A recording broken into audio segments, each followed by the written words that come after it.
ധനസമാഹരണത്തിനുള്ളൊരു പദ്ധതിയാണ്.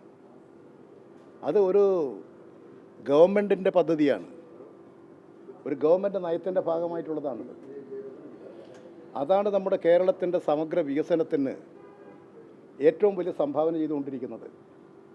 Kerala infrastructure development fund board, KIIFB, ആ കിഫ്ബിയിലേക്കൊക്കെ പണം സമാഹരിച്ചിട്ടാണ് ഇന്ന് കേരളത്തിൽ നടന്നുകൊണ്ടിരിക്കുന്ന എല്ലാ വികസന പ്രവർത്തനങ്ങളും.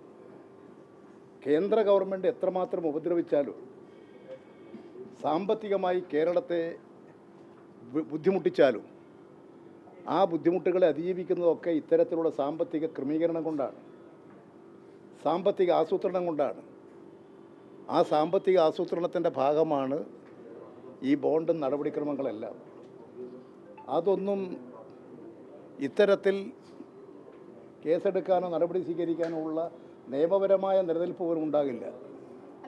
അതുമാത്രമല്ല, ഇങ്ങനെ ഒരു പരസ്യ പ്രസ്താവന ചെയ്യുന്നത് തന്നെ യഥാർത്ഥത്തിൽ നമ്മുടെ ജനാധിപത്യ വിരുദ്ധവും ഒരു ഭരണസ്ഥാപനത്തിന് നേരെയുള്ള കടന്നുകയറ്റവുമാണ്.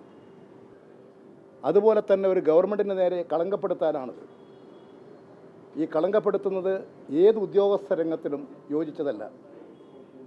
അതുകൊണ്ട് ഇത്തരത്തിൽ ശരിയായ നിലയിൽ കാര്യങ്ങൾ നിരീക്ഷിച്ചുകൊണ്ട് വേണം നടപടികൾ സ്വീകരിക്കാൻ. ഈ കോൺഗ്രസ് പറയുന്നതിന് വല്ല അർത്ഥമുണ്ടോ? ഇന്ത്യയിൽ ഇപ്പോൾ BJP സംരക്ഷിച്ചു പോകുന്നത് ആരാ? ഒറ്റ ചോദ്യം, ഡൽഹിയിൽ എങ്ങനെയാണ് ആം ആദ്മി പാർട്ടിയുടെ ഭരണം ഇല്ലാതായത്? ഡൽഹിയിൽ ആരാ BJP അധികാരത്തിൽ കൊണ്ടുവന്നത്? കോൺഗ്രസ് അല്ലേ? ഇടതുപക്ഷ മുന്നണിയെ തോൽപ്പിക്കാൻ എങ്ങനെ കഴിയുമെന്ന് ആലോചിച്ചിട്ടാണ് സംഘപരിവാറും BJPയും RSSും അതോടൊപ്പം UDFും എല്ലാം നടക്കുന്നത്. അതിനുള്ള ധാരണകളും ഐക്യവും ഉണ്ടായിക്കൊണ്ടിരിക്കുകയാണ്.